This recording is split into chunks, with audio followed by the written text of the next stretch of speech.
Mesdames et messieurs, les personnalités du monde de l'économie et de la politique sont rassemblées ici, dans le magnifique palais d'Egmont.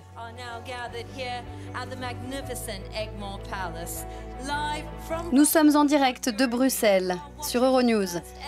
Bienvenue à la première édition du European Leadership Awards. Je suis votre maîtresse de cérémonie dans ce magnifique palais.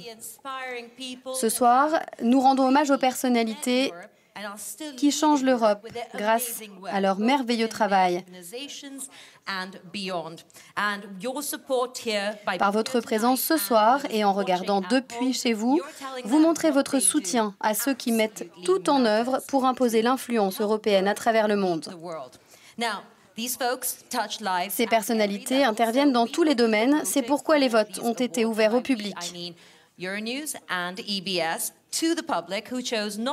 Nous n'avons pas choisi uniquement les nominés, mais aussi le vainqueur de ce prix européen. Alors, les catégories sont leader européen de l'année, personnalité européenne de l'année, entrepreneur européen de l'année, CEO européen de l'année et innovateur européen de l'année. Suite au vote du public, les 8 membres de notre merveilleux jury ont désigné les vainqueurs. Une tâche très difficile. Avant de revenir au monde de l'entreprise, j'aimerais commencer ce soir avec le prix spécial In Memoriam d'Euronews et de l'European Business Summit. Le leadership, c'est plus que le pouvoir ou la reconnaissance. C'est difficile et souvent ingrat.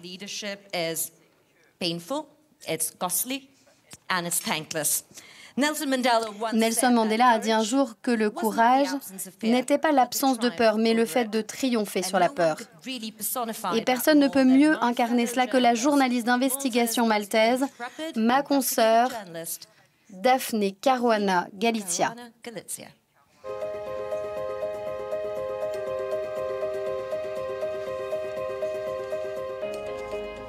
It is a very corrupt country.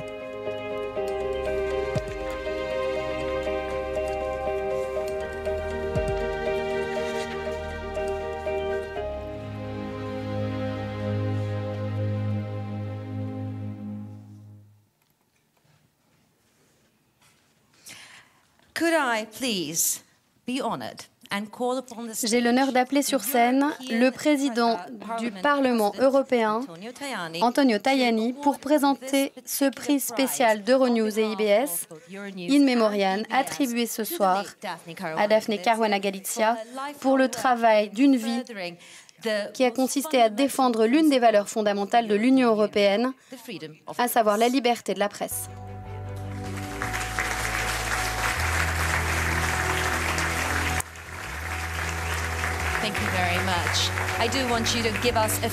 Merci beaucoup. J'aimerais que vous nous parliez 2 minutes. Thank you very much, dear friends of Daphne Caruana Galizia. Chers amis, tous ceux qui êtes présents ici, la famille de Daphne Caruana Galizia également, l'Union européenne, ici, ce soir. L'Union européenne ne se résume pas à la Banque européenne ou au marché unique. C'est tout d'abord des valeurs communes, des valeurs humaines. Et l'une de ces valeurs très importantes, c'est la liberté. Et bien sûr, la liberté de la presse. Je ne suis pas seulement président du Parlement européen, je suis journaliste moi-même. Je l'ai été durant 20 ans. C'est donc un honneur pour moi de remettre ce prix ce soir. Le Parlement européen représente le peuple européen. Personne ne peut oublier Daphne et Jan Kuciak et sa compagne assassinée quelques mois après elle. Nous continuerons à exiger justice au nom des milliers d'électeurs qui ont apporté leur dernier hommage à Daphne dans l'église de la Rotonde à Malte, et avec toute la force de la voix des 500 millions de citoyens. Je l'ai dit d'une façon claire, moi je ne cesserai jamais de me battre pour découvrir pourquoi Daphné a été tuée. On connaît le nom des assassins. Mais moi et nous voulons savoir pourquoi elle a été assassinée. Qui est ou qui sont le mandat de ces assassinats? Who is the father, who is the mother of the killers? Qui est le père, qui est la mère de ces tueurs? Father and the mother of the killers. Qui sont ces gens qui ont poussé ces assassins à commettre ce crime contre Daphné? Nous avons décidé de dédier la salle de presse du Parlement européen à Strasbourg à Daphne Caruana Galizia. Et chaque fois qu'il y a l'occasion de parler de Daphné, nous le faisons de façon très claire, avec des entrevues, avec des actions politiques, avec des cérémonies, soit au Parlement européen, soit dehors du Parlement européen. Pourquoi? Parce que le meurtre d'un journaliste affecte profondément la primauté du droit.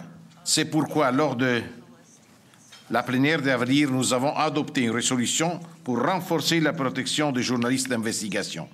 Nous demandons à la Commission européenne un soutien financier pour le journalisme d'investigation. Nous voulons également protéger les journalistes menacés injustement de poursuites judiciaires millionnaires.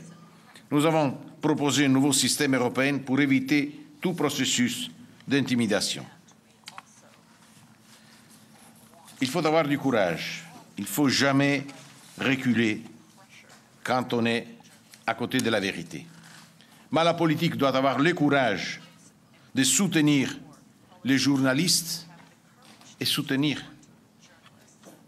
la recherche, le travail de la police, pas seulement maltaise, mais la police d'autres pays qui doit être engagée dans une enquête européenne pour découvrir qui est le mandat de cet assassinat, qui sont les responsables. S'il y a des intérêts financiers, on ne peut pas accepter qu'on utilise l'Union européenne pour faire des investissements et pour essayer d'utiliser l'Europe pour nettoyer l'argent qui vient de dehors de l'Union européenne. Il faut toujours rester en garde pour défendre nos valeurs. Parce que si nous ne sommes pas capables de défendre nos valeurs, nous ne pouvons pas dire aux Turcs et aux Russes de respecter les droits des journalistes. C'est inacceptable qu'on tue 2 journalistes dans un an en Europe. C'est vraiment inacceptable. Voilà pourquoi nous sommes fortement engagés dans ce défi. On ne quitterait jamais cette bataille. Moi, je le ferai au nom de tous les journalistes européens, je le ferai au nom du député européen, je le ferai au nom des citoyens européens. Parce que essayer de trouver la vérité, c'est aussi la défense de la liberté en Europe. La défense de la liberté de la presse et la défense de la liberté. Voilà pourquoi nous restons fortement engagés. Ce n'est pas seulement oublier Caruana Galizia, nous ne voulons pas oublier Daphné. Nous voulons parler d'elle, trouver pourquoi, comprendre pourquoi, mais aussi nous battre pour défendre la liberté de tous les journalistes en Europe. C'est un engagement, je le confirme, face au fils de Daphne Caruana Galizia. I am strongly engaged on this issue. Je suis une personne très engagée sur ce sujet. Ces prochaines semaines, ces prochains mois, ces prochaines années, je continuerai à travailler là-dessus. Parce que nous devons atteindre des objectifs. Notre but est de connaître les instigateurs de cet assassinat. President Tajani, those were powerful words indeed, and a promise that many of my fellow journalists. Merci beaucoup, Monsieur le Président du Parlement. Et tous les journalistes vous remercient de votre engagement. Et j'aimerais maintenant appeler Andrew et Matthew Caruana Galizia et leur demander d'accepter ce prix en hommage à leur mère. Daphne.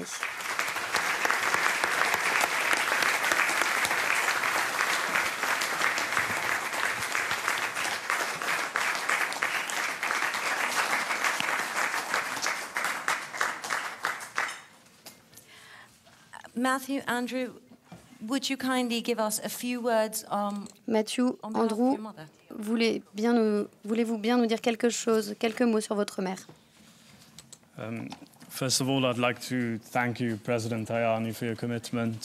D'abord, je voudrais vous remercier, Monsieur Tajani, pour votre engagement vis-à-vis de notre mère et de tous les autres journalistes, de toutes ces valeurs européennes. Je remercie les organisateurs de cette soirée également de nous avoir invités et d'honorer notre mère. Ma mère a été tuée pour son travail.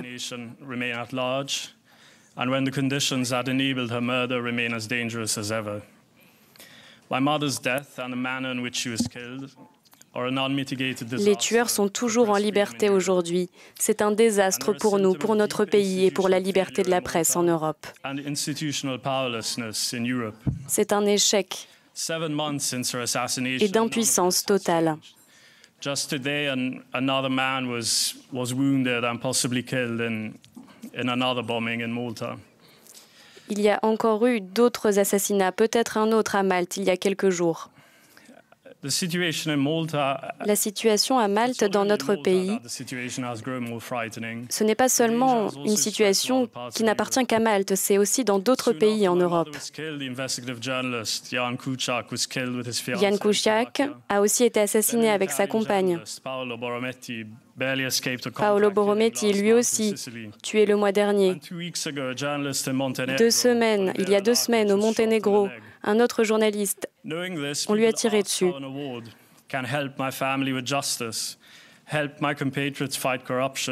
Merci d'aider notre pays à lutter contre la corruption. Tous les responsables qui permettent un tel crime aujourd'hui. Tous les citoyens partagent mon sentiment, j'en suis sûr.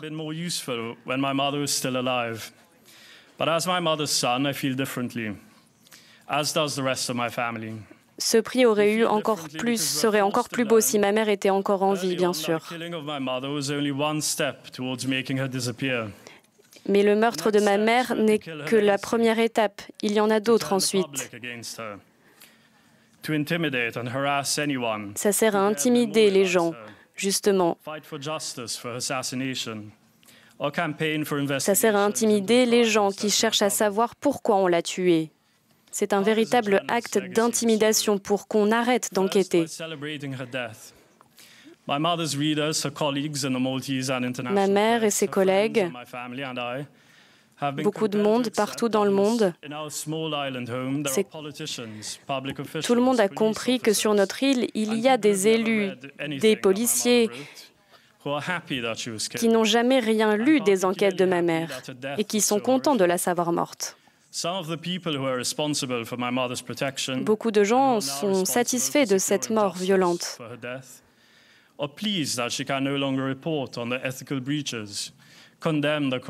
Certains sont ravis justement qu'elle ne puisse plus mettre le doigt sur des pratiques à Malte, sur cette corruption qui gangrène notre île.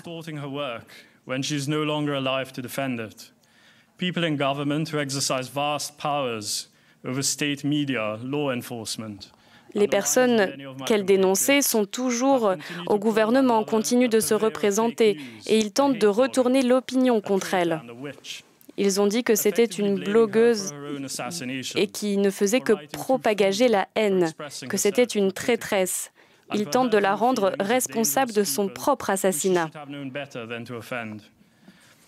A third way a journalist's legacy is destroyed is by encouraging people to forget her. Ils encouragent aussi les gens à l'oublier. C'est pour ça que c'est important de lui rendre hommage. Il ne faut pas l'oublier, ne pas oublier son travail.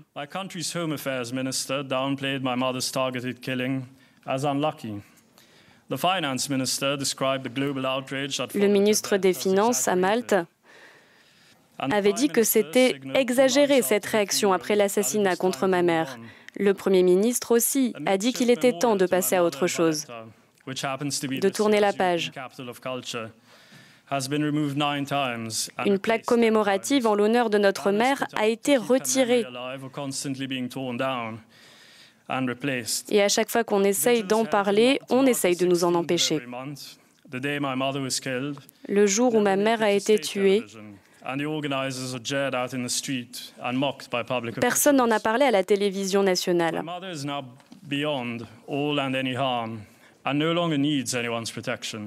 Ma mère ne peut plus être atteinte aujourd'hui, mais sa mémoire en a besoin. Sa mémoire et son travail doivent être protégés contre ces personnes qui cherchent à l'effacer tout simplement. Son travail appartient aujourd'hui à notre société. C'est un héritage précieux qu'il faut faire perdurer.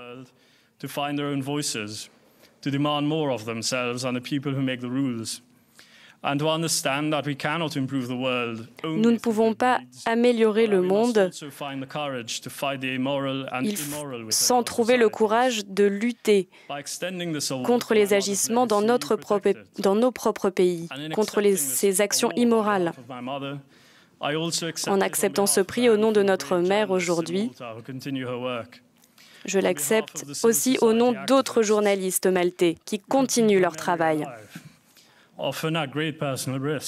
Des militants qui risquent leur vie.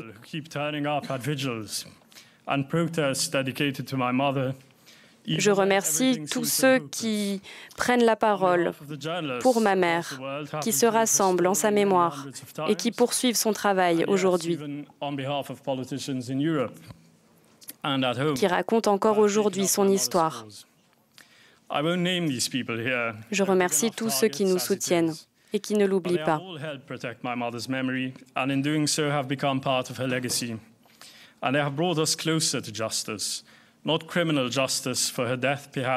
Nous espérons que nous aurons justice un jour et que nous connaîtrons la vérité. Mais son travail doit nous être utile encore aujourd'hui. Merci.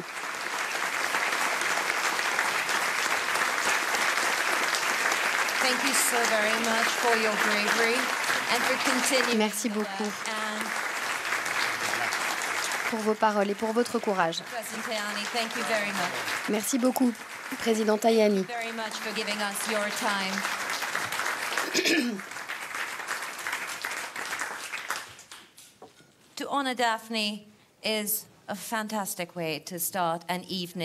Pour honorer Daphné,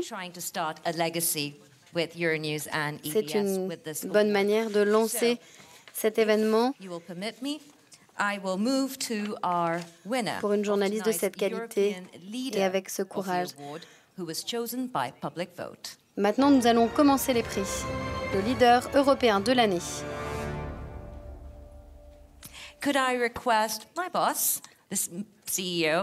J'appelle maintenant le PDG Michael Peters, le PDG d'Euronews, à venir sur scène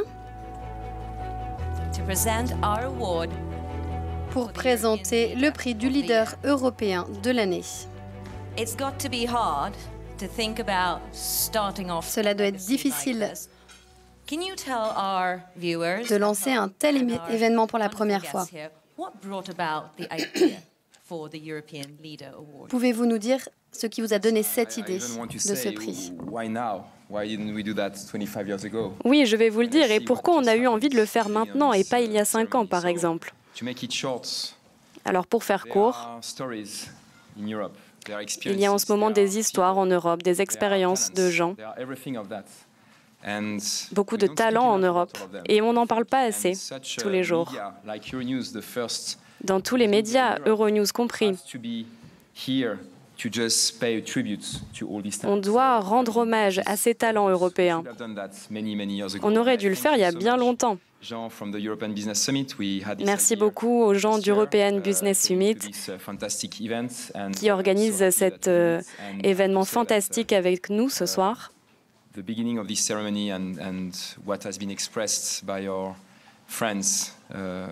Merci d'avoir créé à la création de cette cérémonie. Merci au président Tajani aussi.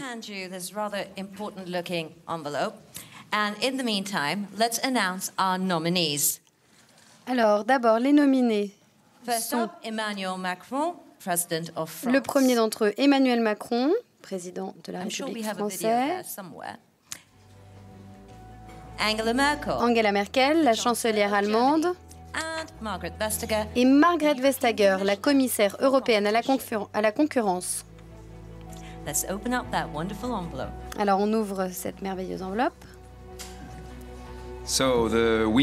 Et le gagnant est Emmanuel Macron.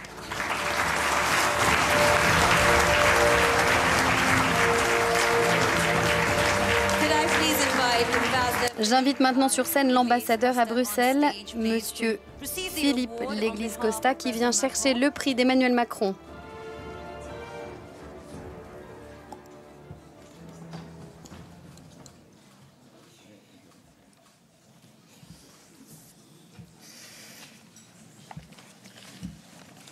Monsieur le Président, merci beaucoup, Monsieur le Président du Parlement européen. Je vais lire au nom du Président de la République le message qu'il souhaite vous adresser à cette occasion.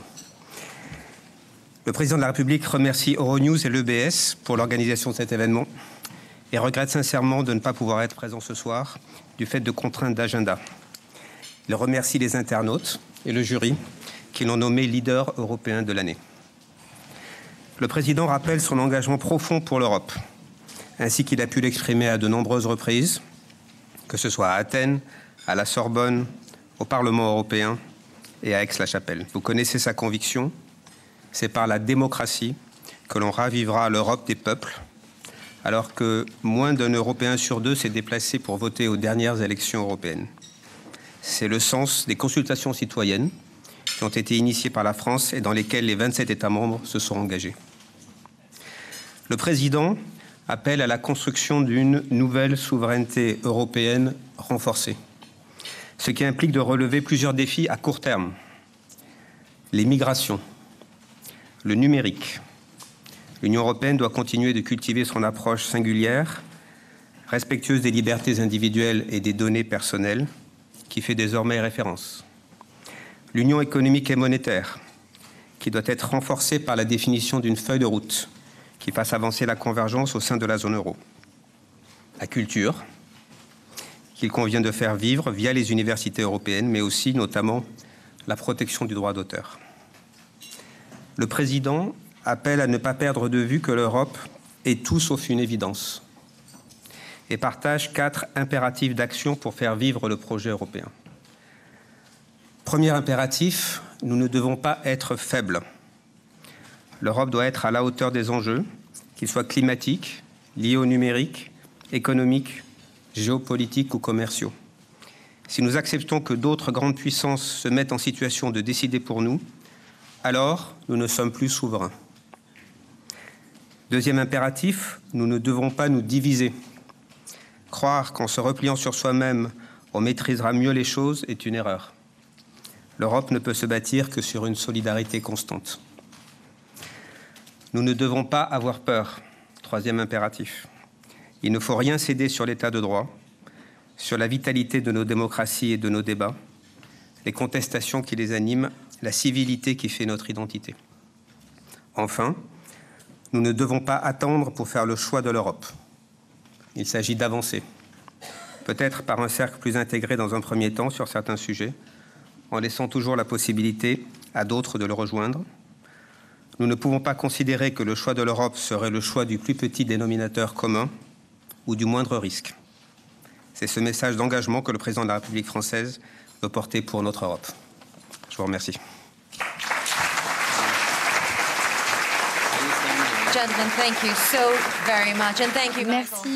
Merci Michael, merci monsieur.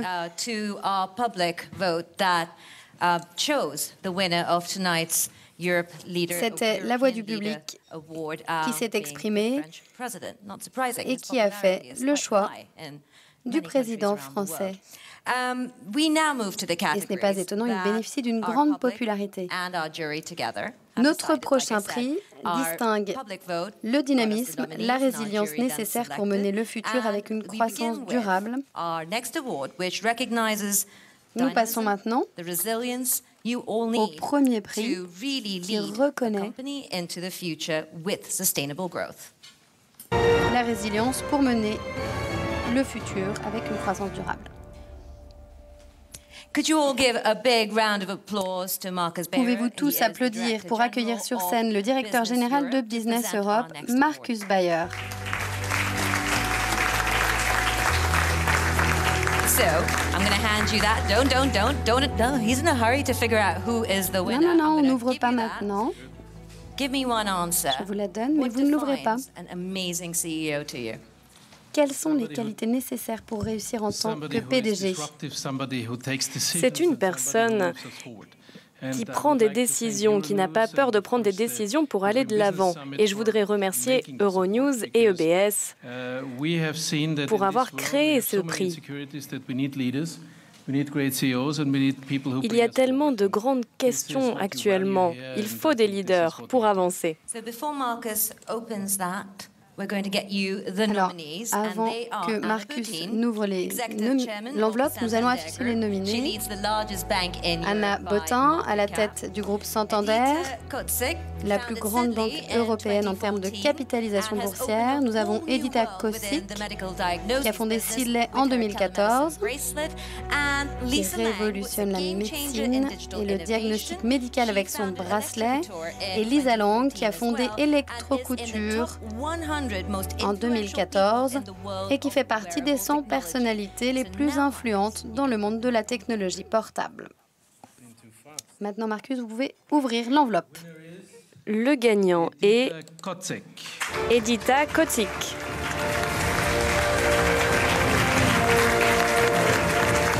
As Edita makes her way up, I'm going to tell you this award Edita, venez vers nous. heavy, so kudos to anyone who can give speeches holding on to this. Est très important.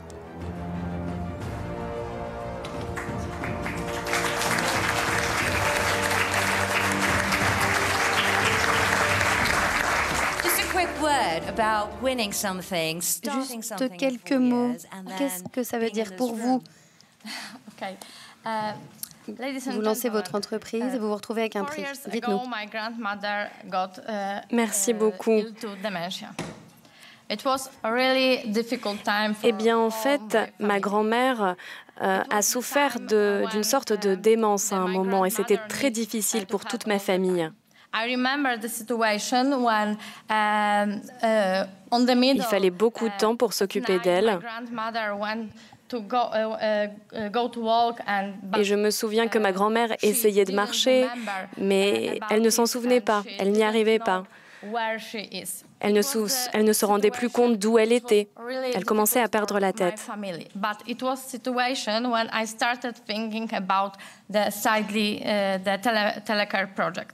C'est comme ça, en fait, que j'ai eu l'idée de ce projet. Je me suis dit que j'allais bâtir une solution, que j'allais trouver une solution grâce à mon expérience personnelle avec ma grand-mère. C'était il y a 4 ans maintenant.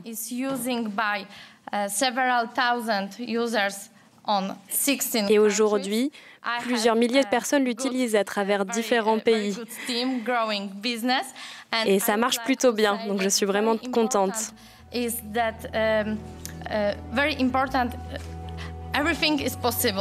C'est important de dire que tout est possible.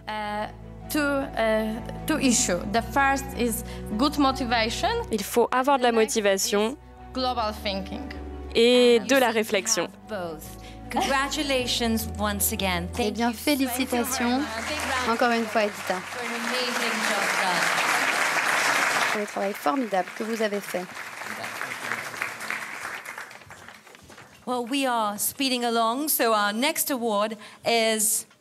Alors, nous avançons et notre prochain prix récompense l'entrepreneur européen de l'année.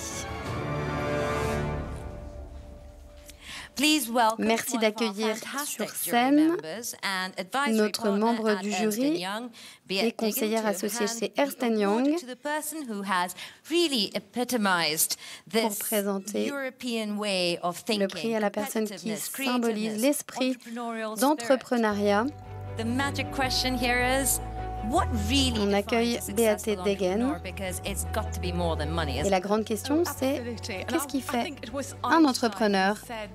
à succès. On ne peut pas en fait résoudre les problèmes d'aujourd'hui si on pense comme dans le passé. Il faut donc développer des nouvelles solutions en réfléchissant au contexte actuel. C'est une très bonne réponse. C'est absolument parfait. Alors, les nominés sont Antonio Lucena de Faria, qui a fondé à 15 ans sa première entreprise, Fabrica, un accélérateur de start-up portugaises et brésiliennes dédié aux énergies renouvelables et aux défis de l'urbanisation. Sébastien Siemiatkowski, suédois, co-créateur de la plateforme de paiement en ligne Klarna, qui rassemble aujourd'hui plus de 60 millions de consommateurs. Et Boyan Slat, jeune néerlandais de 23 ans, fondateur d'Ocean Cleanup, un dispositif qui vise à dépolluer les océans de leurs déchets plastiques.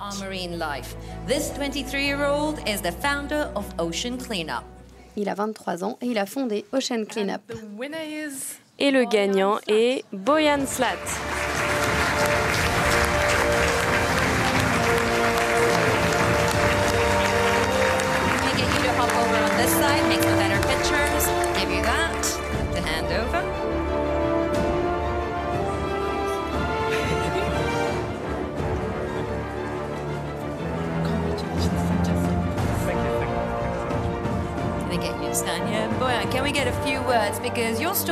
Boyan, pouvez-vous nous dire quelques mots? Racontez-nous cette histoire qui nous inspire tous. Eh bien, d'abord, merci beaucoup pour ce prix. C'est peut-être un peu prématuré, je dirais, car on n'a pas encore vraiment réussi à nettoyer les océans. Mais bon, on essaye.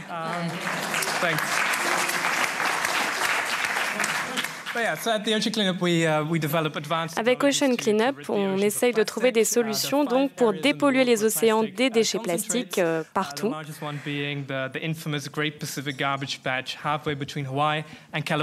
Par exemple, entre Hawaï et la Californie, il y a un amas de plastique très important. Il faudrait 10 000 ans pour réussir à nettoyer à cet endroit, car c'est une zone avec des tonnes et des tonnes de plastique. Je n'ai donc pas la patience. On s'est dit qu'il y aurait une meilleure façon pour dépolluer que d'avoir tous ces bateaux. On a donc imaginé une autre méthode, une méthode passive en fait, avec des bouées flottantes, et qui vont créer une sorte de côte littorale artificielle qui se déplace et qui concentre les plastiques dans un endroit bien précis où on peut ensuite aller le récupérer pour l'emporter ailleurs et pour le recycler.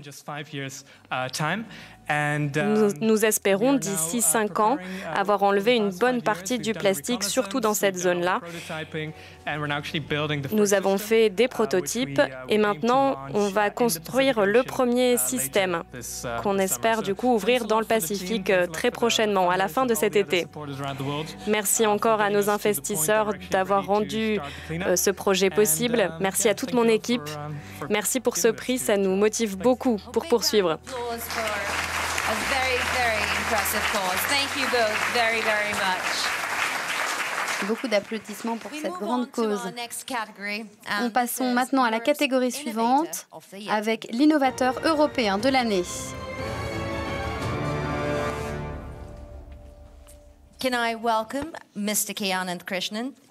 J'appelle Monsieur Keanan Krishnan, directeur technique d'une des plus grandes entreprises de services en informatique du monde, Tata Consultancy Services, pour récompenser l'ingéniosité, l'imagination et la créativité de l'innovateur de l'année en Europe. Qu'est-ce qui définit un innovateur aujourd'hui à l'ère du numérique? Dites-nous.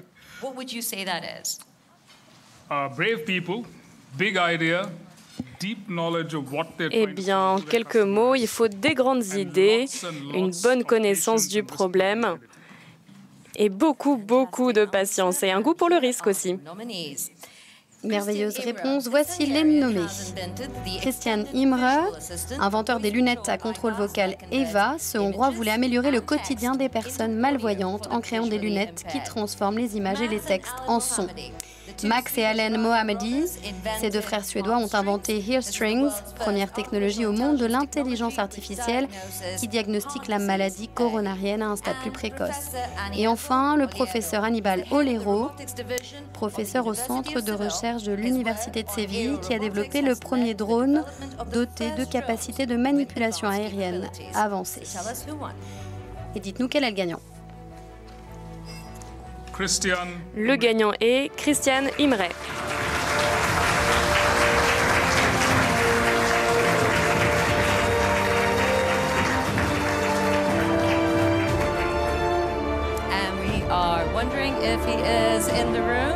Et nous attendons Christian. Est-il ici?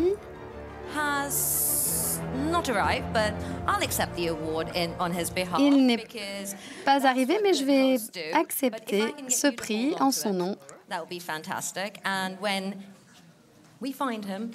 Si vous voulez bien tenir le prix, et lorsque nous l'aurons retrouvé, eh bien, on lui donnera. Pas de souci, je vais lui donner. Ou alors vous allez lui proposer un poste. Merci beaucoup.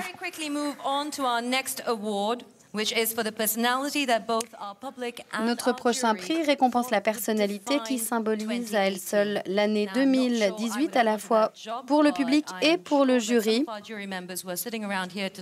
La personnalité qui a marqué 2018, ça devait être une tâche très difficile de choisir.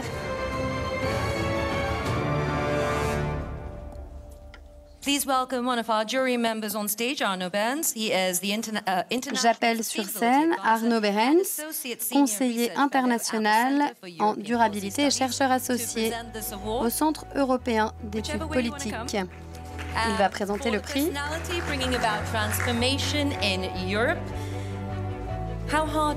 Alors, pour le prix ça devait être un choix très difficile.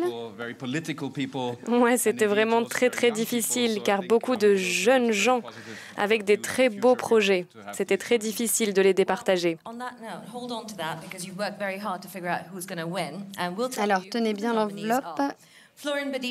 Et les nommés sont Florin Badita, fondateur de Corrupția Ucide, qui lutte pour la dépénalisation des affaires de corruption en Roumanie, András Fekete-Győr, avocat et homme politique, leader de Momentum Movement, et Barbara Nowacka, activiste, politicienne polonaise, co-leader de United Left. Elle se bat contre l'interdiction totale de l'avortement dans son pays. Alors, qui est le gagnant ? Et le gagnant est Florin Badita.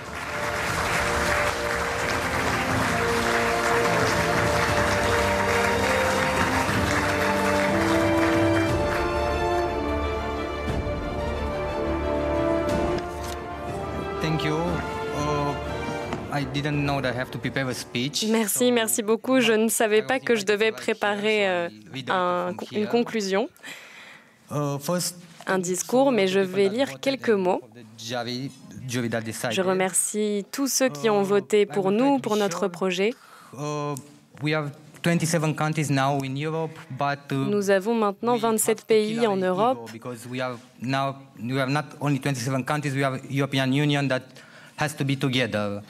Mais nous sommes bien plus forts que ça. Ça va au-delà de ces 27 pays. Beaucoup de personnes parlent de la corruption à Malte.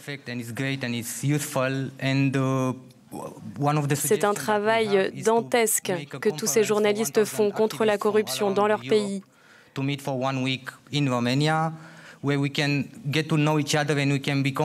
Nous voudrions organiser un événement en Roumanie pour réunir des militants de différents organismes, de différents pays et se réunir en Roumanie pour mieux se connaître. Réunir tous ceux qui luttent contre le populisme, contre la corruption. Il faut rassembler les forces.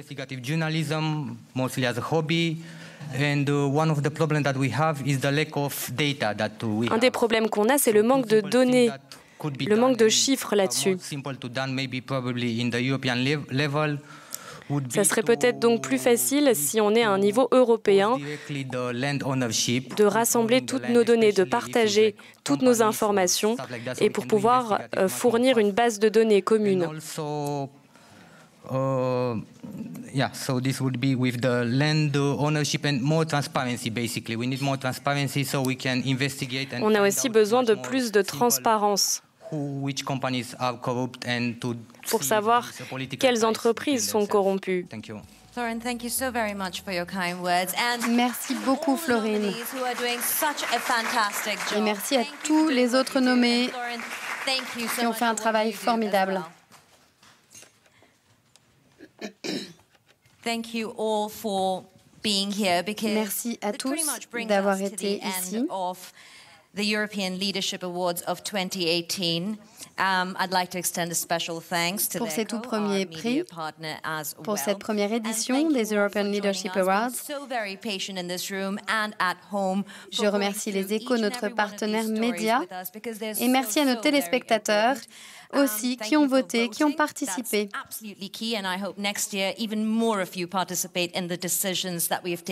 Vous avez voté pour honorer ces leaders et nous espérons que vous serez encore plus nombreux l'année prochaine.